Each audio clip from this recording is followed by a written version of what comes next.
Cricket ఆడదామని వస్తే ఇలా జరుగుతుంది నేను అస్సలు అనుకోలేదు. Hey hi Maccha, this is NDS. ప్రత్యక్ష ప్రసారం మా ఇంటి దగ్గర నుంచి. నా క్రికెట్ మీద ఉన్న డెడికేషన్ అనేదంటే కాల్ ఫ్రాక్చర్ అయినా సరే క్రికెట్ ఆడడానికి అయితే ప్రిపేర్ అయ్యి వెళ్ళిపోతున్నాను. అట్లుంటది మనతోని. అయితే ప్రాబ్లం ఏంటంటే మన పిచ్లో ఎవరు ధాన్యం ఎండబెట్టారని చెప్పేసి అయితే ఒక న్యూస్ వచ్చింది. పెద్ద సమస్య వచ్చి పడిందే. సో అది నిజమా కాదని చెప్పేసి చెక్ చేయడానికి డైరెక్ట్గా పిచ్ దగ్గరికి అయితే వెళ్ళిపోయాను. ఇంకా మా వాళ్ళు ఎవరు రాలా, నేను ఒక్కడనే పిచ్ హాల్ ఎలా ఉందని చెప్పేసి చెక్ చేయడానికి అయితే వెళ్ళిన తర్వాత ఇది మావా అక్కడ పరిస్థితి. కరెక్ట్గా పిచ్ సెంటర్లో ఎండబెట్టారు మావా. ఇలాంటప్పుడే గుండె రాయి చేసుకోవాలి. ఏం చేస్తాం, ఇంకా చేసేదేం లేదని అర్థమైంది. ఇంకా రిటర్న్ అయితే అయిపోయాను.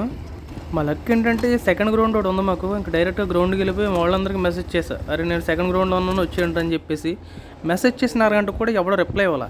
ఎప్పటికో ఒకటి మెసేజ్ చేశాడు, ఒక పావు గంటలో వస్తాను అని చెప్పేసి. పక్కన ఉన్న పిల్లలు కూడా వచ్చి ఆడుకుంటున్నారు మా వాళ్ళు అంటే ఎంత లేకగాళ్ళు. టైం చూసుకుందామంటే చేతికి వాచ్ లేదు, ఎంత టైం అయిందో. అయితే ఈలోపు అశోక్ అన్న ఎంట్రీ ఇచ్చాడు. అశోక్ అన్న వచ్చిన పావు గంటకి మిగతా వాళ్ళు వచ్చారు. మిగతా వాళ్ళు అంటే సగం మంది వచ్చారు. ఇంకా సగం మందితో బీటెన్స్ ఆడుకున్నాం. అయితే ఈలోపు అశోక్ అన్న ఒకటికైతే డాష్ ఇచ్చేసాడు. అయితే క్రికెట్ ఆడదామని వస్తే సగం మంది వచ్చారు మామ. Very disappointed. ఈ రోజుకి ఇంతే.